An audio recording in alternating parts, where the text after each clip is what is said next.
You've been discarded. The narcissist has moved on. They look happy with their new supply, posting stories, living their best life, and you're left wondering if you even mattered at all. But here's what Carl Jung discovered, what the narcissist will never tell you. Behind that mask of confidence, they're hiding a collapse so terrifying they can't even look at it themselves. This isn't about revenge or getting them back. This is about understanding the psychological prison they built for themselves the moment they hurt you. Jung said narcissism isn't self-love. It's a defense mechanism against a void they refuse to face. You think they're celebrating their freedom right now? Jung's research reveals they're experiencing a psychological starvation they will never ever admit. They can't, because the moment they do, the entire illusion shatters. And here's something that will shift your entire perspective. That new person they're parading around, they're not a replacement. They're a life raft. And the narcissist is drowning. Stay with me, because what I'm about to show you will completely reframe how you see this betrayal. Let's start with the most painful question. Why did they target you specifically? This wasn't random. The narcissist didn't choose you because you were weak. They chose you because you had something they desperately needed, but could never create for themselves. Light. Empaths carry a quality that narcissists can only borrow, never generate. You feel deeply, you connect authentically, you reflect the best version of people back to them. For the narcissist, you were like staring into a mirror that showed them who they could have been if they hadn't abandoned their true self decades ago. And here's what makes it even more specific. You probably have a history of being the caretaker, the healer, the one who sees potential in people. Maybe you grew up in an environment where you learned to read emotional temperatures, where you became skilled at managing other people's feelings. The narcissist has radar for this. They can sense it within the first few conversations. They're looking for someone who will do the emotional labor they're incapable of doing themselves. Carl Jung talked about something he called the persona. It's the mask we wear in society, the version of ourselves we present to the world. But here's the critical difference. Healthy people have a persona, but they also have depth beneath it. They know who they are when the mask comes off. They have private thoughts, authentic feelings, real values that exist, whether anyone is watching or not. The narcissist, they became only the mask. There's nothing underneath anymore. The real person died a long time ago, probably in childhood, when they learned that being authentic meant being rejected or hurt. So they built this shiny, perfect exterior and convinced themselves that's who they really are. When you entered their life, you did something dangerous. You started to see through the mask, not because you were trying to expose them, but because genuine connection requires vulnerability. And vulnerability is the narcissist's worst nightmare. Every time you showed them real love, real acceptance, you were unconsciously asking them to be real too. And they can't do that. The moment they become real, they have to face the emptiness they've been running from their entire life. Think about how they reacted when you tried to have a deep conversation. When you asked them about their childhood, their fears, their dreams beyond the surface level, they probably deflected, changed the subject, or turned it back to something superficial. Or worse, they gave you rehearsed answers that sounded deep but had no real emotion behind them. That's because they've been performing for so long, they don't know how to stop. The script is all they have left. So what did they do? They hurt you. They discarded you. They made you feel like you were the problem. But Jung would tell you this was never about you. It was about them protecting the only identity they have left, the mask. Because if you saw behind it and still loved them, that would mean they'd have to acknowledge there's something behind the mask worth loving. And they've spent so long believing there isn't. They can't risk finding out they were wrong. Now let's talk about what happens in the narcissist's mind after they discard you. This is where it gets fascinating and honestly, a little dark. You'd think they feel guilt, right? They hurt someone who loved them, someone who gave them everything.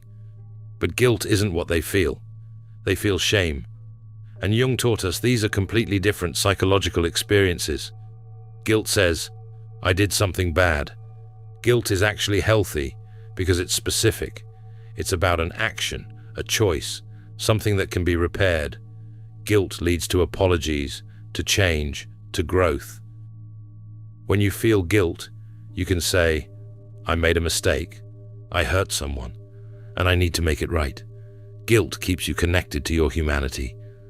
But shame says, I am bad. Shame isn't about what you did, it's about who you are at your core. And shame is unbearable. It's not something you fix, it's something you hide.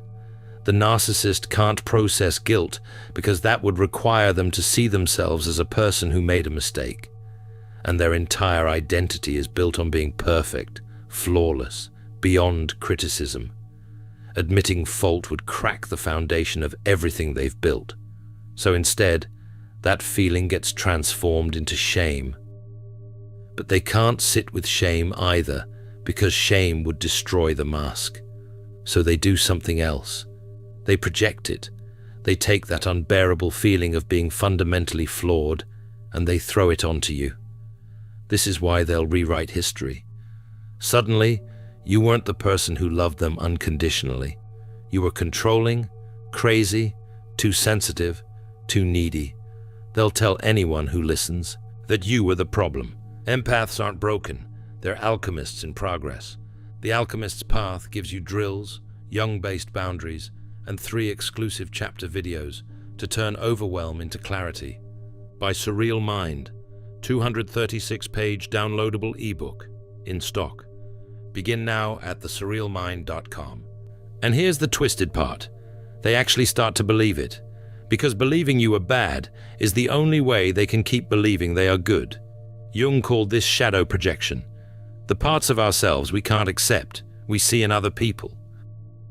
And the narcissist's shadow is massive. It's everything they've denied about themselves for years. All the rage, the emptiness, the fear, the inadequacy. They've shoved it so deep down that it comes out sideways, projected onto everyone around them. Let me take you deeper into what Jung called the void. Imagine you're looking into a mirror, and the mirror is reflecting back all the qualities you wish you had. Kindness, empathy, the ability to love without conditions. For the narcissist, you were that mirror. But they didn't just see those qualities. They convinced themselves those qualities were theirs because you were reflecting them. It's like borrowing someone's light and forgetting it's not coming from you. When you leave, when the empath finally walks away, that mirror breaks. And suddenly the narcissist is standing in a dark room with no reflection at all. They look inside themselves for that light, and it's not there. It never was. What Jung discovered is that narcissists don't have an inflated sense of self. They have no sense of self. The grandiosity, the arrogance, the constant need for admiration, it's all compensation for an internal emptiness so profound, it's terrifying. This is the void. It's not sadness. It's not loneliness. It's a black hole where a person should be. And when the empath leaves, the narcissist feels this void opening up. They feel it threatening to swallow them whole. But they can't admit this. They can't say, I feel empty without you, because that would mean admitting they needed you. And need is weakness. Need is vulnerability. Need is everything the mask was built to hide. Jung wrote extensively about what he called the process of individuation. It's the journey of becoming a whole person, of integrating all the parts of yourself, even the uncomfortable ones.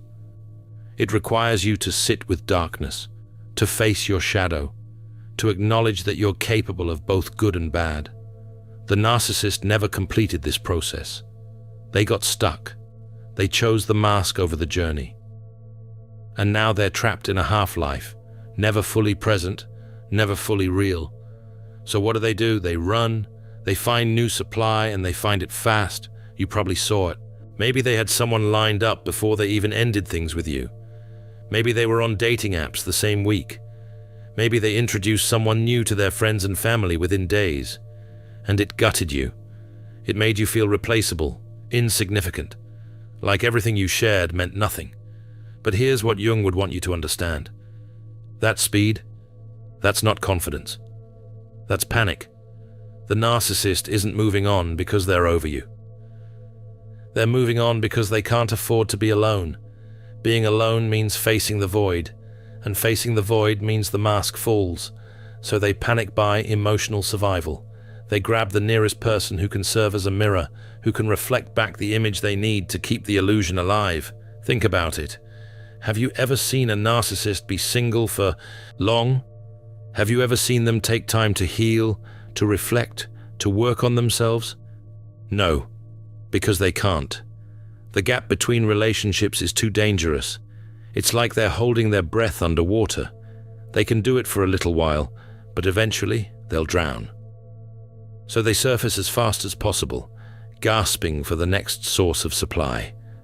And that new person? They think they won the lottery. The narcissist is love-bombing them, giving them all the attention and affection they gave you at the beginning. They're hearing the same lines you heard, the same promises, the same intensity. But it's not real. It's a performance. The narcissist is trying desperately to patch the leak in their ego. They're using this new person the same way they used you. As a mirror, as a reflection, as proof they're not empty inside. But here's the thing Jung understood that the narcissist never will. You can't fill a void with other people. You can only fill it by turning inward, by doing the painful work of becoming whole. And the narcissist will never do that work. They'll jump from person to person, relationship to relationship, desperately trying to outrun the emptiness. And every time, it will catch up to them. Every relationship will follow the same pattern. Idealization, devaluation, discard, repeat. Now let's talk about the smear campaign. This is one of the most painful parts of narcissistic abuse. The narcissist doesn't just move on. They actively destroy your reputation. They tell people you were the toxic one, the abusive one, the crazy one. They twist stories, manipulate facts, and play the victim so convincingly that people who once knew, you start questioning your character. It feels like being erased. It feels like losing your mind. But Jung would tell you this is actually predictable. It's not personal, even though it feels that way. It's a psychological necessity for the narcissist. Here's why. In order for them to maintain their identity as the good person, someone else has to be the bad person. It's called splitting. The narcissist sees the world in black and white. There are good objects and bad objects. And they must be the good object. Always. When you were serving their needs, you were the good object. You were perfect, amazing, the best thing that ever happened to them. But the moment you stopped serving their needs, whether by setting boundaries, calling out their behavior, or simply existing as your own person, you became the bad object.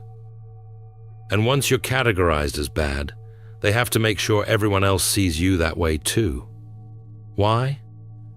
Because if people knew the truth, if people knew you were actually kind, loving, and healthy, then the narcissist's story falls apart. If you're not the villain, then maybe they are, and they can't handle that. So they get ahead of the narrative. They tell everyone their version first, and they tell it with so much emotion, so much conviction, that people believe them. They'll cry. They'll show screenshots taken out of context. They'll share private moments twisted to make you look unstable. This is the shadow projection at its most destructive. Everything they accuse you of is actually a confession. They call you manipulative. They're the manipulator. They call you selfish. They're incapable of seeing beyond their own needs. They call you crazy. They're the ones detached from reality. Jung said we don't see the world as it is. We see the world as we are. and the narcissist sees you through the lens of their own darkness. But here's where the story takes a turn. There's a moment coming that the narcissist can't escape.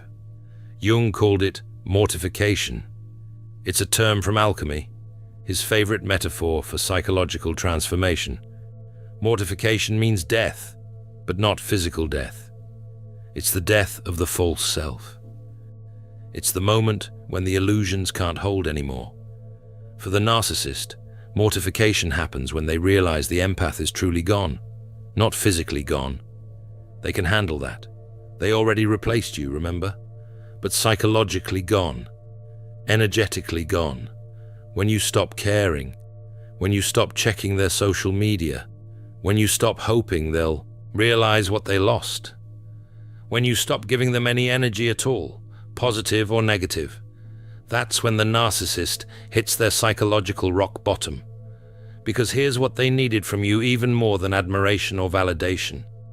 They needed your reaction. They needed to know they still had power over you, even if that power was making you cry, making you angry, making you obsess over them. As long as you were thinking about them, they still existed in your mind. And that meant they mattered. That meant they were real. But when you become indifferent, when you genuinely move on and build a life where they're not even a footnote, that terrifies them. Because indifference is the opposite of love. Hate still connects you to someone. Anger still connects you. But indifference is erasure. And for someone whose entire existence depends on external validation, being erased is the ultimate death. Consider a narrative illustration Jung often referenced in his work.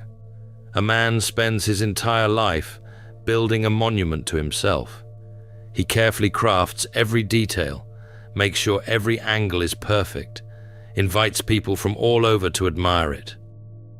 But there's one person who walked away without looking back, and that person's absence haunts him more than all the admirers combined, because that one person saw through the monument to the emptiness behind it, and their indifference confirmed what he always feared, that the monument was all he had.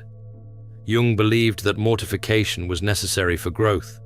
The false self has to die so the true self can emerge. But most narcissists never get there. They can't. Because getting there would require them to sit in the void, to face the shame, to admit they built their entire life on a lie. And that's too much. So instead, they just find another mirror, another empath, another person to temporarily fill the emptiness. But here's what I want you to understand, and this is the resolution, the piece that brings all of this together. You were never responsible for fixing them.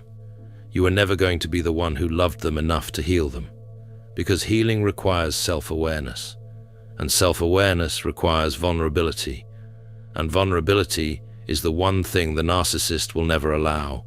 Your sensitivity, your empathy, your ability to see the good in people, these aren't weaknesses, these are strengths. The narcissist targeted you because you had what they lacked, but they could never take that from you. They could hurt you. They could make you doubt yourself. They could try to convince you that caring deeply is a flaw, but they couldn't destroy your essence, that core part of you that feels, that connects, that loves. It's still there, maybe bruised, maybe hidden, but not broken. Jung said the privilege of a lifetime is to become who you truly are. You've been given a painful gift, the gift of seeing the narcissist's true face. And now you get to choose. You can stay in the story they wrote for you, the one where you're broken and flawed and unworthy. Or you can write a new story, one where you walked through fire and came out stronger, one where you learned that love shouldn't hurt, one where you discovered that the right person won't require you to shrink yourself to make them feel bigger. The narcissist's greatest fear isn't that you'll expose them, it's that you'll heal. Because your healing proves their entire worldview wrong. They told themselves you needed them, that you couldn't survive without them, that you'd come crawling back. But when you heal, when you rebuild, when you become even more yourself than you were before, you become proof that they were never necessary.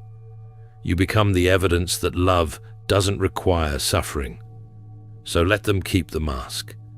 Let them keep jumping from mirror to mirror. Let them keep running from the void. That's their prison, not yours. Your job now is to turn inward, to do the work Jung spent his life teaching, to integrate your shadow, to face your own pain, not the pain they caused, but the pain that made you vulnerable to them in the first place. Because here's the final truth. Empaths don't attract narcissists by accident. Somewhere there's a wound in you that resonated with the wound in them. Maybe you learned in childhood that love requires sacrifice. Maybe you learned that your needs don't matter as much as other people's needs. Maybe you learned that being good means tolerating bad behavior. Maybe you were praised for being understanding, for giving people second chances, for seeing the best in everyone, even when they showed you their worst. Whatever it is, that's the work. That's where your power is. Not in understanding the narcissist better. You already understand them. You've spent enough time analyzing their behavior, trying to make sense of the senseless. The real work is understanding yourself. Why did you stay as long as you did? What red flags did you ignore? What part of you believed you could save them? The narcissist will never change, but you can. You can learn to set boundaries without guilt. You can learn to recognize red flags early. You can learn that walking away isn't cruel, it's self-preservation. And most importantly, you can learn that you are not a mirror for anyone else's ego. You are a whole, complete, valuable person, with or without someone reflecting that back to you. Jung talked about something called the transcendent function. It's the ability to hold two opposing truths at the same time. You can acknowledge that the narcissist is deeply damaged and also acknowledge that their damage is not your responsibility. You can feel compassion for their inner emptiness and also protect yourself from their toxicity.